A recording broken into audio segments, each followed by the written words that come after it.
একজন ভাই তার মনে তামান্না বাসনা এমনটা হয়েছে, তার একটা সুন্দরী খালাতো বোন তাকে এতটা পছন্দ হয়েছে, তাকে এতটা ভালো লেগেছে, তার নেশা জেগে উঠেছে আপনার কিনা তার সঙ্গে জেনা করার জন্য।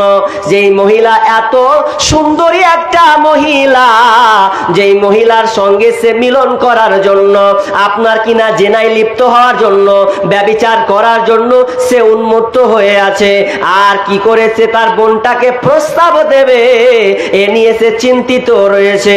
এমন সময় একদিন হঠাৎ করে সেই গ্রামটা দুর্ভিক্ষ দেখা গেল। এমন দুর্ভিক্ষ হলো, খাবার নাই, খাবারের অভাব অনটন পড়েছে, যে খাবার খেয়ে মানুষ বাঁচবে কোনো খাবার নাই। সেই দিনদারি মহিলা, আল্লাহওয়ালি মহিলা একদিন ওই খালাতো ভাইয়ের কাছে বলছে, ভাই রে তুমি কি আমাকে কিছু খাবার দেবে, যে খাবারটা দিয়ে আমার জীবিকা নিবারণ করব। আমাকে তৃষ্ণা লেগেছে, কোনো খাবার নাই, মহামারী উঠেছে, দুর্ভিক্ষ দেখা দিয়েছে, অত কিছু যদি খাবার আমাকে দেওয়া হয় তো আমি এখান থেকে প্রাণে বাঁচি। ওই খালাতো ভাই ওই বোনকে বলছে, বোন আমি তোকে কিছু রুজি রুটি দেব, কিন্তু আমার একটা শর্তকে মানতে হবে। কি বলছে, ভাই বলো তোমার শর্ত কি? বলছে আমার শর্ত হচ্ছে তোমার সঙ্গে আমার সাথে নির্জনে মিলতে হবে, আমার সঙ্গে ব্যভিচারে লিপ্ত হতে হবে, আমার নির্জনে আমার ঘরে তোমাকে আসতে হবে। এবার মহিলা বলছে, কখনো নয়, এটা আমি করতে পারি না, এটা আমার দ্বারা সম্ভব নয়, এত নোংরা কাজ আমি করতে পারবো না। তখন তিনি ওই বোনটা ফিরে যায়, কিছুদিন পর কোনো খাবার পায় না, আবার ওই ভাইটার কাছে এসে বলছে, ভাই রে তো আমাকে একটু খাবার দে, প্রাণে বাঁচার চেষ্টা করে। তো বলছে দেব, একটা শর্তে দেব, এই শর্ত যদি আমার পূরণ করে দিস তাহলে আমি তোকে এর বিনিময়ে কিছু খাবার দিতে পারে।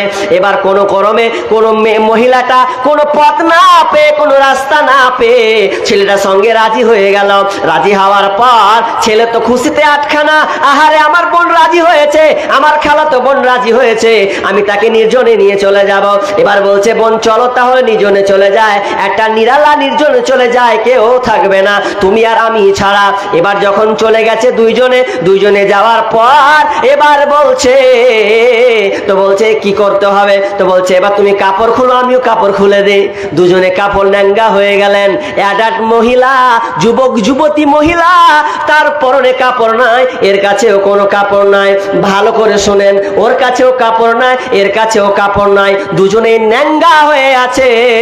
আর এমন সময় তারা দুজনেই এমন ভাবে লেগে ধরেছে, একটা ইট আর একটা ইট মশলা দিয়ে যেমন লাগিয়ে দেওয়া হয়, আর ওই ঠিক তেমনি ভাবে ওই দুজন, একজন মহিলা আর পুরুষ, ওই ভাই বোন, তারা খালাতো ভাই খালাতো বোন আপনার ইটের মতন জমাট বেঁধে গেছে।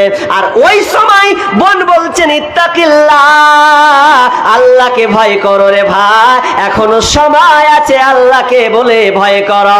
যেমনই বলো আল্লাহকে ভয় করো, ওই ভাইটা তৎক্ষণাৎ ওখান থেকে লাফিয়ে নিচে পড়ে গেছে। কি এমন একটা খবর দিলে, কি এমন একটা খবর তুমি আমাকে শোনালে যে আল্লাহকে আমাকে এখানে ভয় করতে হবে। যেমনই বোন আমাকে বলেছে আল্লাহকে ভয় করো রে, তখন আমার দিলে কেন কি জানে ধাক্কা দিল, এমন ধাক্কা আমার মধ্যে আসলো যে আমি ওখান থেকে পড়ে গেলাম। অথচ একটু ভেবে দেখেন, ঘটনাটা একটু আপনার মাথায় নেন। এমন একটা নির্জনে চলে গেছে, দুজনের কাপড় নাই, কাপড় নাই, ন্যাঙ্গা অবস্থায় আছে। এরপরে আল্লাহর ধাক্কা তার বুকে এসে লেগেছে যে আল্লাহকে ভয় করতে হবে। তখন ওই ছেলেটা তওবা করে ওখান থেকে চলে গেলেন। এবার আপনাকে আমি বলতে চাচ্ছি যে তারা যদি তাদের ইমানি জাজবা দেখেন, আল্লাহকে ভয় করে তারা নিজেকে কন্ট্রোল করে নিয়েছেন। অথচ মুসলমান, আমরা নিজেকে মুসলমান দাবি করছে, অথচ দেখবেন আজকে ছেলে মেয়েরা আপনার কিনা প্রেমে লিপ্ত হয়ে গেছে, আপনার ক্লাসে তারা পড়ে গেছে, এটাকে তারা আধুনিক স্ট্যাটাসে পরিণত করেছে। তারা জানলো না যে তোদের ক্যাসেটটা কিয়ামতের মাঠে চালু করা হবে। কোনখানে ছিলি, কোন স্টেশনে ছিলি, ওখানে সব দেখানো হবে। এটা তোদের বেরেনে নাই।